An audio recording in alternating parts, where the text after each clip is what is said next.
सहायता नहीं पूरी नहीं करेगा। जब हम पतिव्रता की तरह उसके एक पतिव्रता का अर्थ है कि जैसे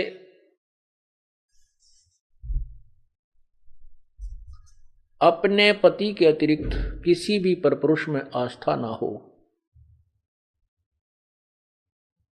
चाहे कोई कितना ही खूबसूरत हो, कितना ही धनी हो, चाहे वो कितना ही चटक मटक हो, हमारे मन में दोष नहीं आना चाहिए।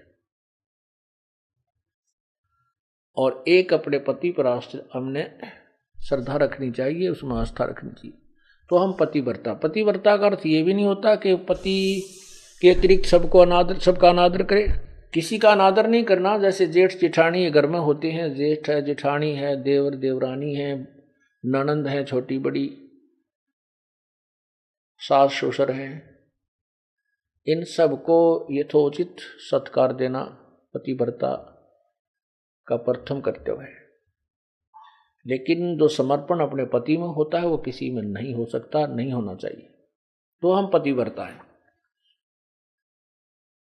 तो उस ऐसे ही जब हम कबीर परमेश्वर के चरणों में आते हैं, हमें ज्ञान होता है, तो हम अपने परमेश्वर के अतिरिक्त किसी के से अपनी मनोकामना पूर्णा की तरफ सपने में भी नहीं सोचेंगे, तो हम पतिव्रता है। ठीक है, हमारे कोई जैसे ब्रह्मा विष्णु महेश देवता ऋषिजन संतजन कोई भी हैं, आदरणीय हैं, लेकिन पूजनीय नहीं है। जैसे पतिव्रता को अपना पति पूज्य होता है, उसी से को समर्पण करती है, तो वो समर्पण वो किसी को नहीं कर सकती, लेकिन आदर सबका करती है, वो आदरणीय है। इस भाव से जब हम प्रभु के चरणों में लगेंगे, तब परमात्मा हमारी सभी मनोकामनाएं पूर्ण करेगा, अन्यथा नहीं करेगा। जैसे परमात्मा क्या बताते हैं, ज्यों पतिव्रता पति से राती, आन पुरुष नहीं भावे, बसे पीहर में सुरत प्रीतम में, ऐसे ध्यान लगावे। उसके विषय में क्या बताते हैं कि जो जैसे जब पतिव्रता जमी पर और जो जो रख है धर है पाओ, और समर्थ झाड़ू देत है कदे ना काटा लग जावे। परमात्मा आपकी कैसे मदद करेगा कबीर भगवान? जब हम पतिव्रता हो जाएंगे इसके प्रति, किसी भी देवता से, किसी इष्ट से, किसी भी भूत प्रेत से या कोई झाड़े लानियों से हमारी कोई लिंक नहीं रहेगा, बिल्कुल सोचा नहीं सपने में, और फिर इस समर्थ के सहारे हम लगेंगे, तब ये हमें कितने सुख देगा।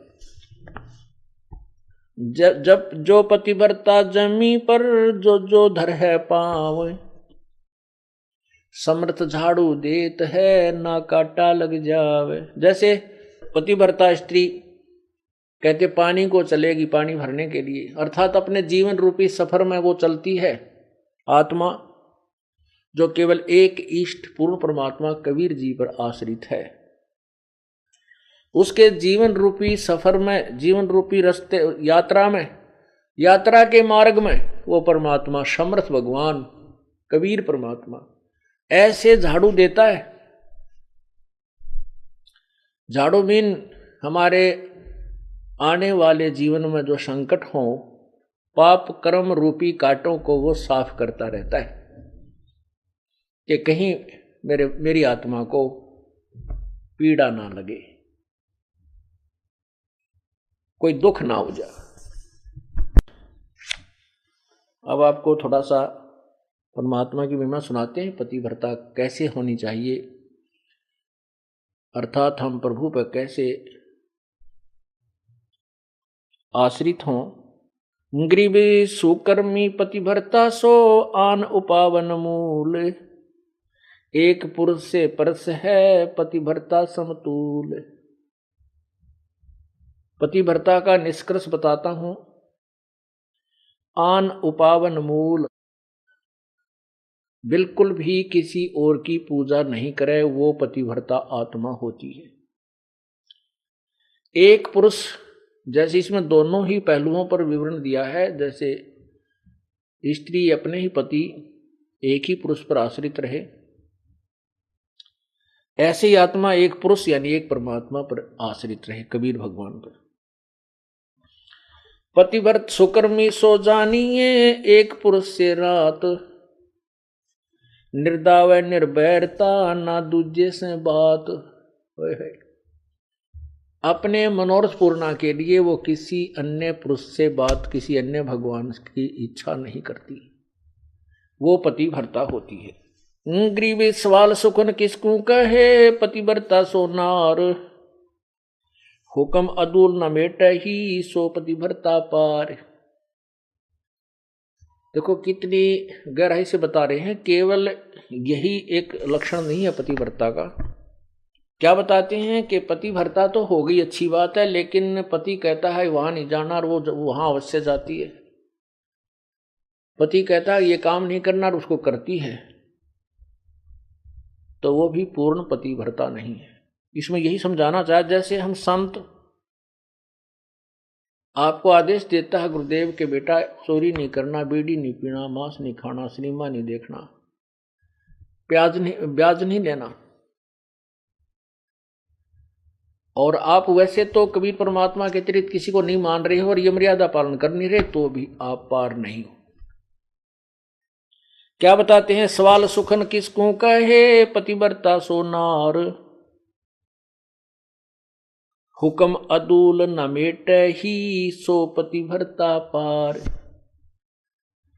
आदेश की उल्लंघना नहीं करती है वो पतिव्रता ही पार होगी, वही आत्मा पार होगी।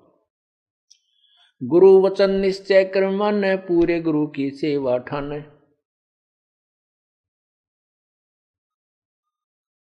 भाई जो गुरु वचन पे डट गे रकट गे फंद 84 के, कट गे फंद 84 के, कट गे फंद 84 के।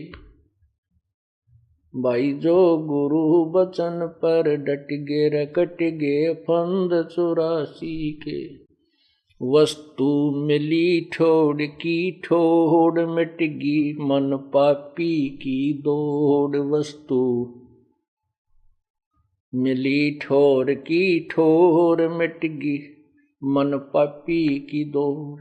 भरम मिटे मुथरा काशी के, भरम मिटे वो मुथरा काशी के। भाई जो गुरु वचन पर डट गे, कट गे फंद 84 के। अब जो गुरु की आज्ञा का पालन करते हैं, सत्साधना करते हैं, फिर उनको वस्तु मिल जाती है जिसकी तरफ में वो घूम रहे थे। फिर वो मथुरा में भगवान रहता है, वहां परिक्रमा देने से भगवान मिलता है, वृंदावन जाने से मिलता है, काशी में भगवान है। कहते ये भ्रम हमारे फिर सब मिट गए।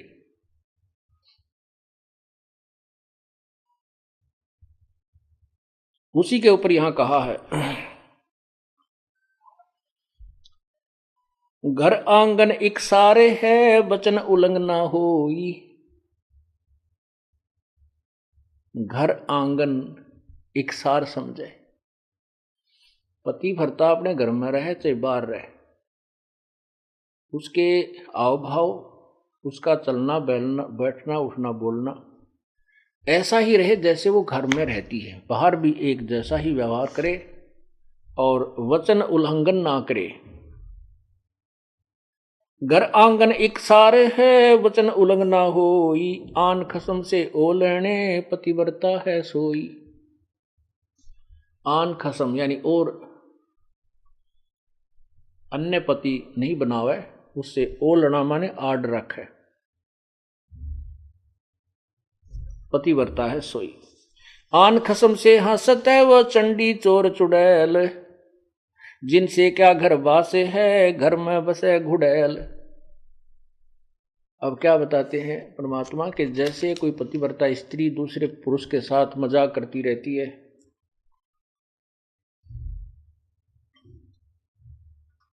तो उससे दुर्भावना पूर्ण करती है, तो उसमें दोष है।